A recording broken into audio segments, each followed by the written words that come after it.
Hello everyone, आप सभी का स्वागत है हमारे यूट्यूब चैनल में। तो आज हम बात करेंगे electric potential and capacitance chapter के कुछ ऑब्जेक्टिव क्वेश्चन, और अगले वीडियो से हम देखेंगे कि सब्जेक्टिव और ऑब्जेक्टिव दोनों मिला के लाएंगे। चलिए, पहला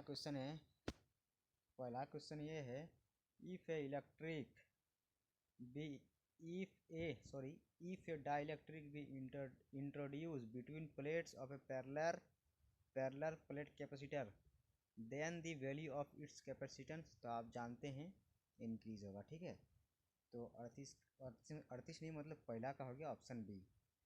चलिए, दूसरा क्वेश्चन है, the unit of capacitance of capacitor will be, तो इसको पहले भी बता चुके हैं और अब भी बता रहे हैं कि फैराड। दूसरा का हो गया ऑप्शन बी। ठीक है, चलिए तीसरा क्वेश्चन चलिए, डाइलेक्ट्रिक्स आर, तो डाइलेक्ट्रिक्स क्या है? डाइलेक्ट्रिक्स एक नॉन कंडक्टिंग सब्सटेंस है। ठीक है, तो तीसरा का हो गया ऑप्शन बी। ठीक है, चलिए चौथा क्वेश्चन है, आप नंबर मत देखिए। ठीक है ना, ये सब नंबर जो है ना, ये सब नंबर पे मत देखिए। हाँ, ये सब नंबर मत देखिए। चलिए, चौथा क्वेश्चन लिखा है, what is the angle between electric field and equipotential surface, तो आप जानते हैं ऑलवेज 90 डिग्री होता है। तो चौथा का हो गया ऑप्शन है। चलिए अगला क्वेश्चन पूछा, if a dielectric slab introduce in between the two plates of a parallel plate the capacitor then its capacitance, तो अभी अब आपको बताए हम कि इंक्रीज होगा। चलिए अगला क्वेश्चन पूछा है, the value of absolute permittivity of free space is, तो absolute permittivity of free space इसे कहते हैं एब्सोल्यूट नॉट को। ठीक है, तो इसका मान हम पहले भी बता चुके हैं और अभी भी बता रहे हैं। Eight point sorry 8.854 into 10⁻⁻12 coulomb square newton inverse metre. ठीक है, तो इसका हो जाएगा ऑप्शन ए। फिर चलिए अगला क्वेश्चन पूछा है, इन ए रीजन ऑफ कांस्टेंट पोटेंशियल, तो आप जानते हैं the electric field is zero, तभी कांस्टेंट होगा। वो उसी रीजन को कांस्टेंट कहेंगे जब इलेक्ट्रिक फील्ड जीरो होगा। ठीक है, तो इसका हो गया बी। ठीक है, अब चलिए अगला क्वेश्चन पूछा है, two parallel conductors carrying current in the opposite direction will, तो क्या होगा? रिपेल ईच अदर, मतलब दोनों parallel conductor carrying current in opposite हैं, मतलब एगो इधर करंट बह रहा है तो एगो इधर करंट बह रहा है, तो दोनों क्या होगा? अट्रैक्ट होगा। ठीक है, सॉरी, दोनों रिपेल होगा, अट्रैक्ट नहीं होगा, रिपेल होगा। मतलब एगो इधर होगा, दोनों दोनों मतलब एक ही टाइप का ये है, तो दोनों रिपेल करेगा। ठीक है, तो इसका हो गया ऑप्शन बी। चलिए अगला क्वेश्चन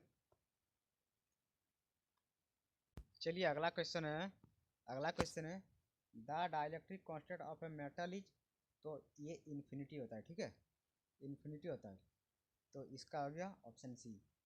फिर अगर वाटर का जानते हैं, वाटर का शायद 80 होता है, 80, हाँ 80 या 1 ऐसे ही कुछ होगा। ठीक है, तो हम बता देंगे अगले आने वाले वीडियो में। ठीक है, तो इसमें दो तीन को रहेगा, एक को आने की संभावना होता है।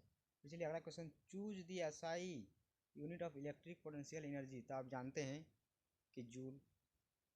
फिर चलिए अगला क्वेश्चन पूछा है, if a positive charge is moved from low to high potential region the electric potential energy increase होगा।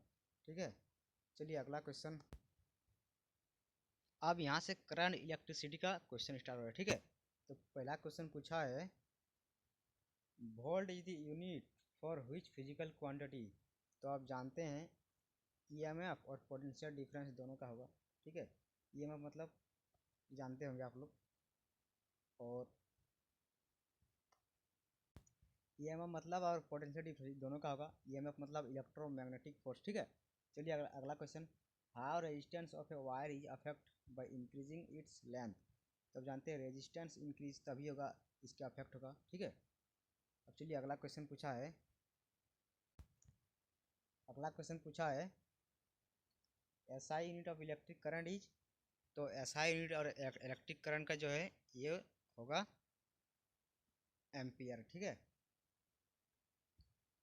चलिए अगला question, electric current is scalar और वेक्टर, तो ये स्केलर होगा। ठीक है, चलिए अगला question, what is the measure by volt metre, तो volt metre potential difference measure करता है। ठीक है, चलिए अगला क्वेश्चन पूछा है, what is produce when electric current pass through a wire.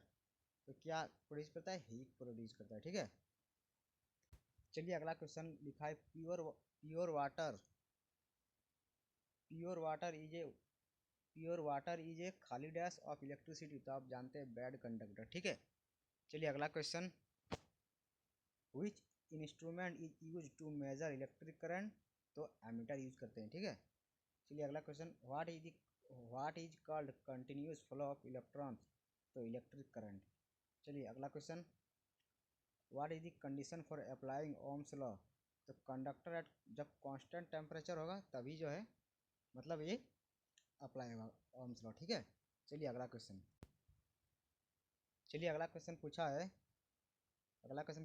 In what way voltmeter is connect in A circuit. तो पैरेलल, ठीक है। तो चलिए अगला क्वेश्चन पूछा है, 1 kWh मतलब kWh इज इक्वल टू। तो इसका हो जाएगा आंसर 3 × 6 × 10⁻⁶ 3.6 × 10⁻⁶ जूल। तो इसका हो जाएगा आंसर हो जाएगा ऑप्शन ए, ठीक है। चलिए अगला question, for a conductor the relation between current density J और conductivity sigma and electric field intensity is. तो आप जानते हैं जे जे जे और J vector is equal to sigma E vector, ठीक है। तो चलिए इसका हो गया ऑप्शन बी। अब चलिए अगला question, EMF is measure in. तो जूल पर कूलम, ठीक है। अब चलिए अगला क्वेश्चन पूछा है, kilowatt hour KWH is unit of. तब जानते हैं इलेक्ट्रिक एनर्जी, ठीक है। चलिए अगला question, drift velocity of free electrons in a conductor does not depend upon. तो ये जो है मटेरियल पर डिपेंड नहीं करता है, बाकी temperature, area of cross section और लेंथ पर डिपेंड करता है, पर मटेरियल पर डिपेंड नहीं करता, ठीक है। तो यहाँ पर पूछा है, drift velocity of free electrons in a conductor does not depend upon its. तो जो है मटेरियल पर डिपेंड नहीं करता, ठीक है। तो इसका डी हो जाएगा। चलिए अगला question, the EMF dry cell is. तो 1.5 वोल्ट, ठीक है। तो इसका आ गया ऑप्शन सी। चलिए अगला क्वेश्चन,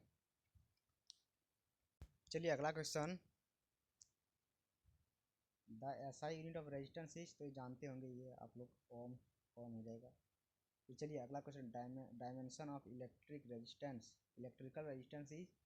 तो ये हो गया ML² T-3A-2, ठीक है। तो ये हो गया ऑप्शन बी हो गया, ठीक है, ऑप्शन बी। चलिए अगला क्वेश्चन पूछा है, the SI unit of current density is.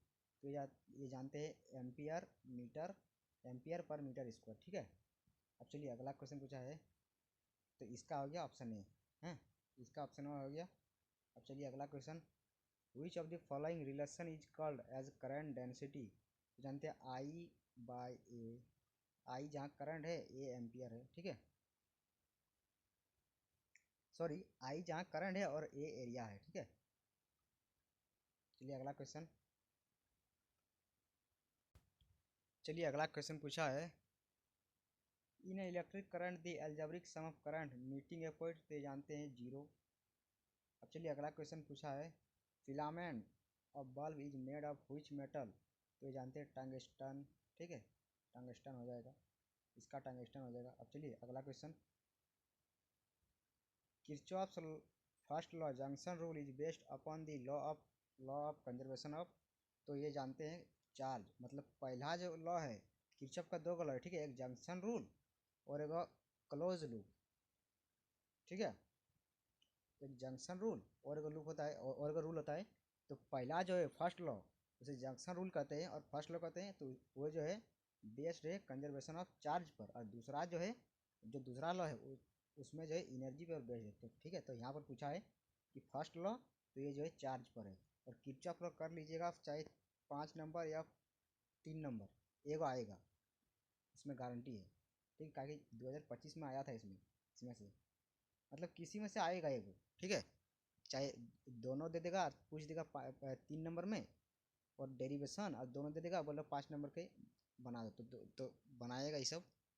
तो अगर आप लोग को चाहिए तो कमेंट कीजिएगा, हम ला देंगे, ठीक है। अब चलिए अगला क्वेश्चन, चलिए अगला क्वेश्चन देखिए यहाँ पे पूछा है किरचॉफ किरचॉफ सेकंड लॉ, जिसे लूप रूल भी कहते हैं, based on the law of conservation. तो हम पहले बता दिए कि पहला रूल है वो चार्ज पर बेस्ड है, पर सेकंड रूल और इसे कहते हैं लूप रूल, तो ये एनर्जी पर कंजर्वेशन, ये बेस्ड है कंजर्वेशन ऑफ एनर्जी को, ठीक है। अब चलिए अगला क्वेश्चन पूछा है in Kirchhoff rule loop rule what is the algebraic sum of the